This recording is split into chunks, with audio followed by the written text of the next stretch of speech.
तर विद्यार्थी मित्रांनो, स्पर्धा परीक्षेसाठी महत्त्वाचा असलेला परत एक टॉपिक आपल्या समोर मी घेऊन आलेलो आहे, ज्याचं नाव आहे compound annually or half yearly.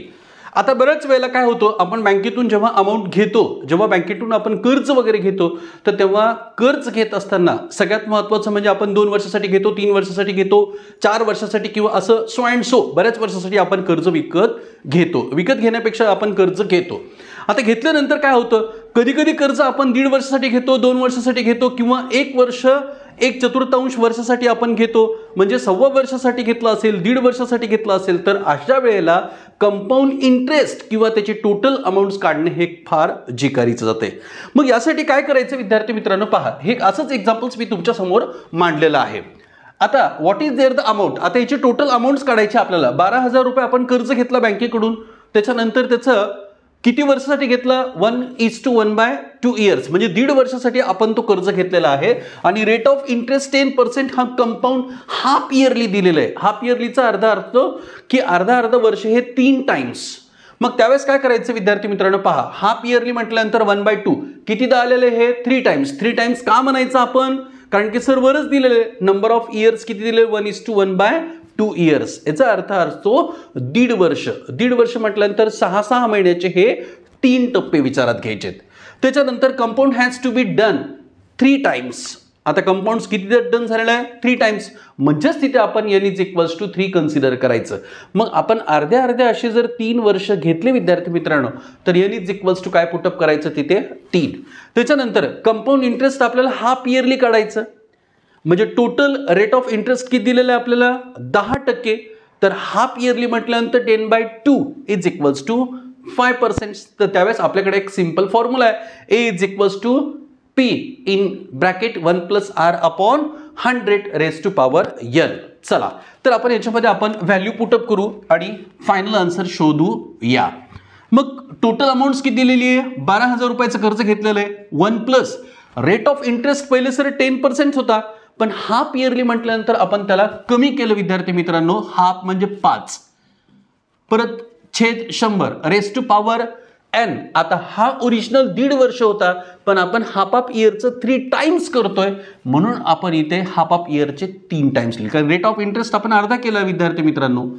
मग 12,000 जशाला तसं परत ह्याला आपण काटाकाटी करत गेलो. 5 × 1 = 5, 5 × 2 = 10, 5 0 0. परत क्रॉस मल्टिप्लिकेशन करायचं, 20 × 1 = 20 आणि 1 21/20⁻3. अशा पद्धतीने हे 12,000. आता यापूर्वीच्या मागच्या व्हिडिओमध्ये मी बऱ्याच विद्यार्थ्यांना सांगितलेलं आहे की क्यूब काढायचं असेल तर खूप कमी वेळेमध्ये टेक्निक्स मी यापूर्वीच्या व्हिडिओमध्ये आपल्या लिंक बॉक्समध्ये अवेलेबल असणार आहे. तर 21चा क्यूब किती असेल, 9,261. सेम त्याच पद्धतीने जर 20चा क्यूब किती असेल, आपण 2चा क्यूब करतच असतो 8, आणि त्याच्यानंतर त्याच्यावरती लावायचे 3 शून्य. मग इथे 1 2 3 शून्य कटले. परत 12ने ह्याला गुणायचं, 12 × 1 = 12, हातचाला 1, 12 × 72 आणि 1 73. परत हातचाला आले 7, 12 × 2 = 24 आणि 7 = 31. परत हातचाला आले 3, 12 × 9 = 108 आणि प्लस आलेले 3 111. अशा पद्धतीने विद्यार्थी मित्रांनो, जर आपण अशी गणितीय प्रक्रिया जर करत गेलो तर आपल्या याच्यातून बेस सगळ्यात महत्त्वाचा कंप्लीट होतो. तो म्हणजे एक मल्टिप्लिकेशन्स करण्याची आपल्याला सवय चांगली लागते. त्याच्यानंतर आपल्याला डिवायडेशन्स कशा पद्धतीने करायचं ते पण चांगली सवय लागते, आणि क्रॉस मल्टिप्लिकेशन्समधून आपल्याला आन्सर्स कसं लवकर शोधता येईल ते पण आपल्याला खूप छान पद्धतीने याच्यातून समजतंय. मग असंच परत एकदा त्याला डिवाइड करायचं, 8 × 1 = 8. मग परत विद्यार्थी मित्रांनो इथं 3 उरले. 3 उरले म्हटल्यानंतर परत 8 × 3 = 24. परत आपल्याकडे उरले 7. 8 × 3 इथे 8 × 8 घेतला, परत 3 उरले. 8 × 3 = 24. 24 म्हटल्यानंतर 7 उरले. परत इथे गेल्यानंतर 71 झाले. आता तर परत 8चा टेबल बनायचं, 8 × 9 = 72 नाही, 8 × 8 = 64. 64 म्हटल्यानंतर परत 7 उरले विद्यार्थी मित्रांनो. 8 × 9 = 72. परत 1 उरला, 8 × 1 = 8. परत 4 उरले, 8 × 5 = 40. अशा पद्धतीने एकूण अमाऊंट 1.5 वर्षासाठी 13,891 रुपये 50 पैसे 1.5 वर्षासाठी आपल्याला त्या मुद्दलवरती भरावी लागेल. आता ही झाली एक टेक्निक्स. आता याच पद्धतीने विद्यार्थी मित्रांनो आपण जर दुसरी टेक्निक वापरली, दुसरी टेक्निक्स म्हणजे काही विद्यार्थी काय करतात, आता सिंपल इंटरेस्ट फॉर्ममध्ये काढतात, परत हाफ ऑफ इयरली काढत जायचं.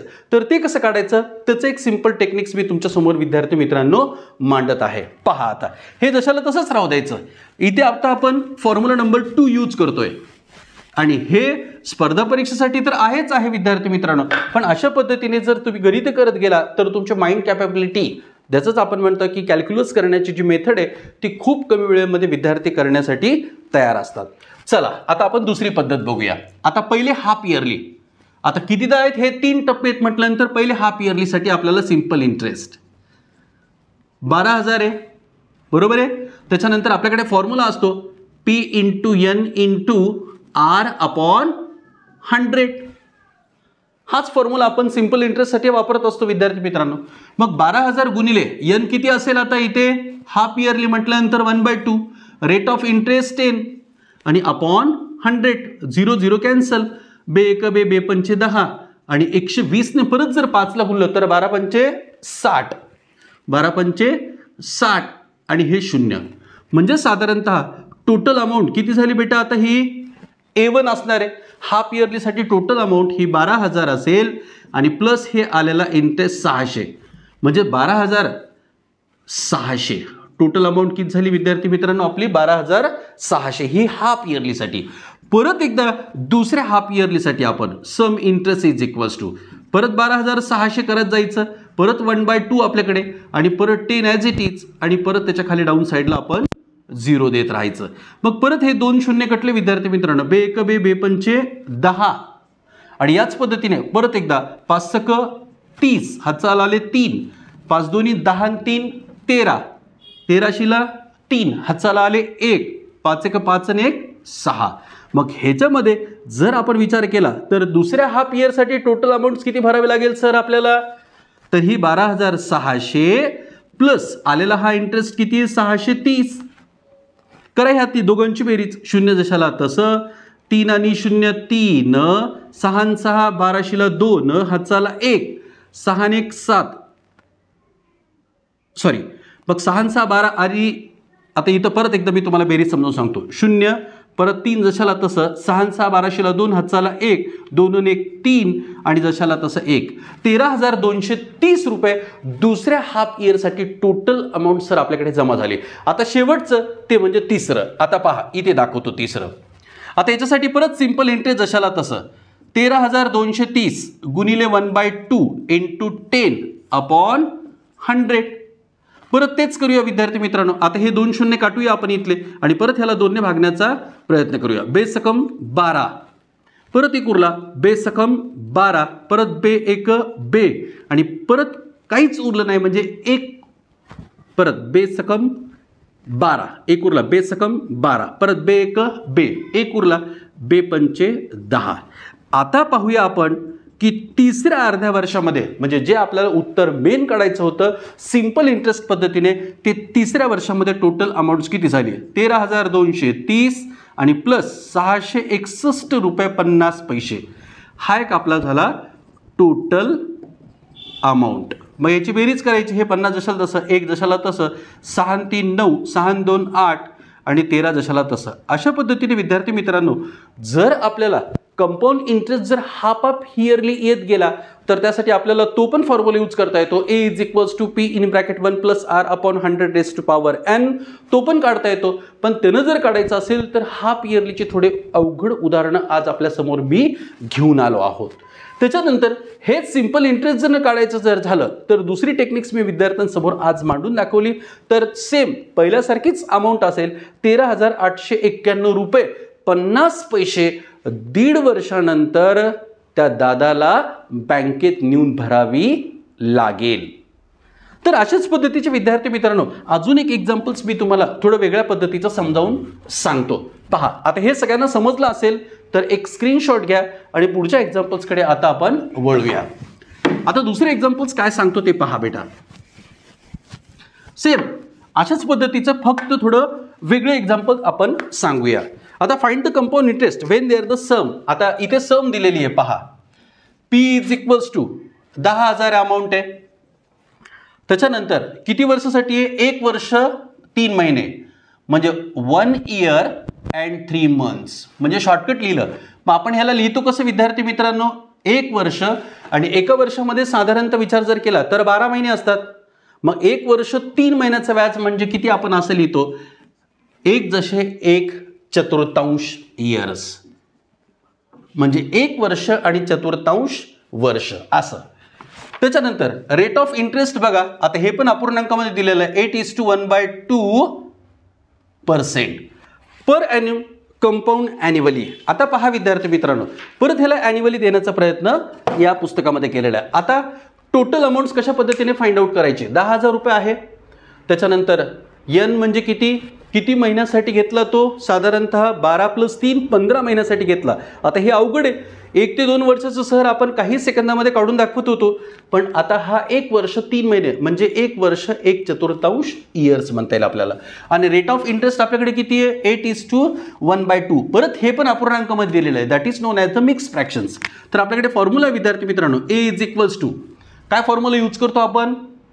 तोच फॉर्म्युला यूज करायचा, किंवा तुम्ही म्हटल्याप्रमाणे आपण ह्याला जर एकत्र जर टाकत गेलो तर ते पण फॉर्म्युला बघा. आता P in bracket 1 + R/100⁻⁴n. Sir मी अगोदर 1 वर्षाचंच काढतो, चालेल 1 वर्षाचंच काढूया, आणि आलेली जी अमाऊंट असेल त्या अमाऊंटवरती परत 1/4 आपण सिंपल इंटरेस्टने काढता येतो. पहा आता टोटल अमाऊंट्स किती आपल्याकडे? 10,000 प्लस 1/R. आरची किंमत किती असेल? हे 8 2 16 + 1 17/2%. पहा विद्यार्थी मित्रांनो, अवघड एक्झाम्पल्स आहे. अपूर्णांकाचे बरेच एक्झाम्पल्स परीक्षेमध्ये निश्चित विचारले जातात आणि तिथे विद्यार्थ्यांना साधारणतः काढण्यासाठी 5-5 मिनिटाचा वेळ असतो, म्हणजे लागतो तेवढा वेळ. पण आपल्याला परीक्षेमध्ये साधारणतः कमी वेळेमध्ये आपल्याला लवकरात लवकर कसं सोडवता येईल हे छान पद्धतीने या व्हिडिओमधून समजेल.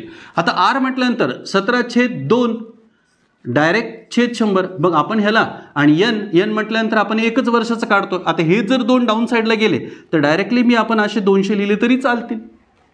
17/200.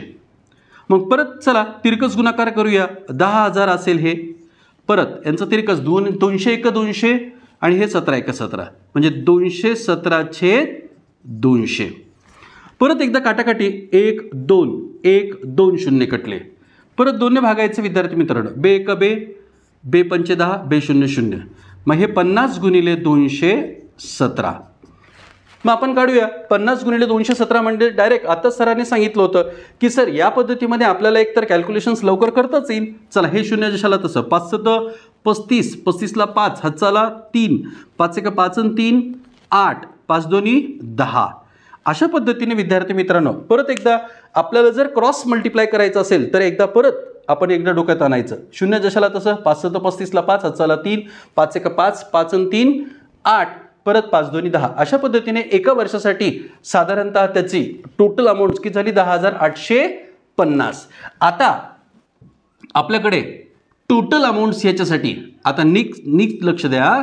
आता हीच अमाऊंट जर आपण P1 नावाने कन्सिडर केली 10,850 म्हणजे याच्यावरती व्याज किती लागलं विद्यार्थी मित्रांनो आपल्याला?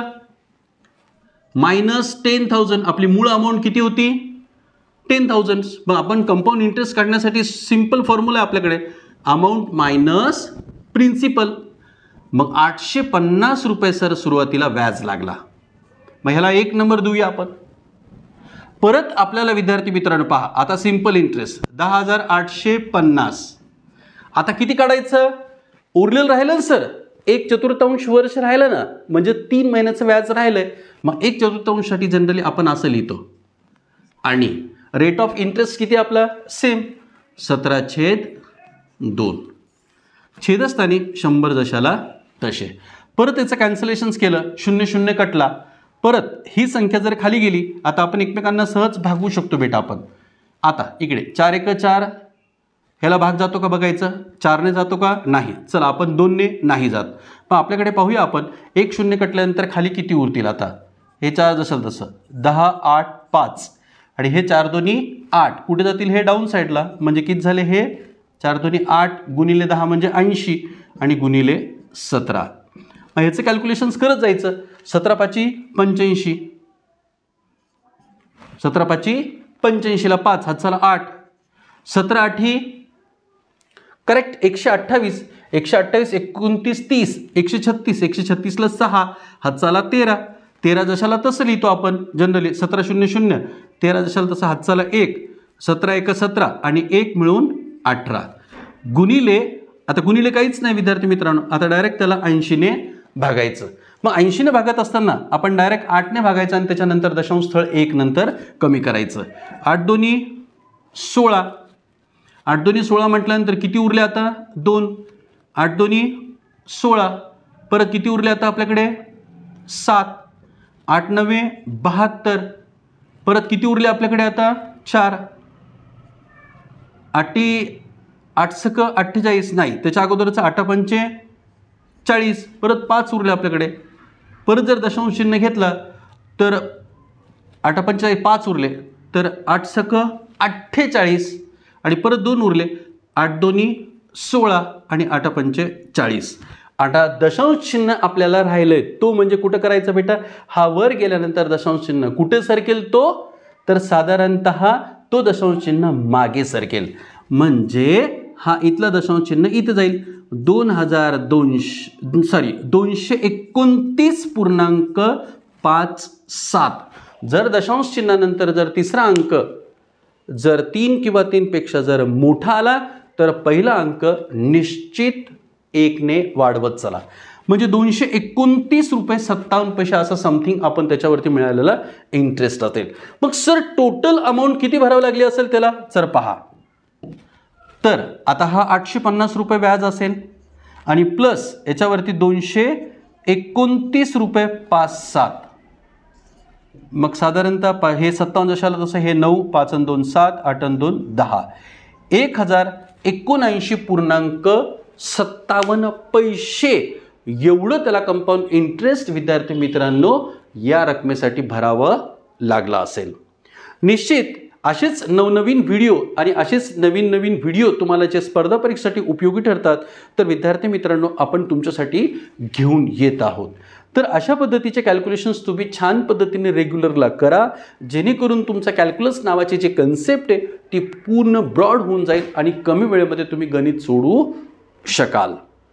निश्चित व्हिडिओ जर आवडला असेल तर लाईक करा आणि शेअर करा आणि सबस्क्राईब करायला विसरू नका.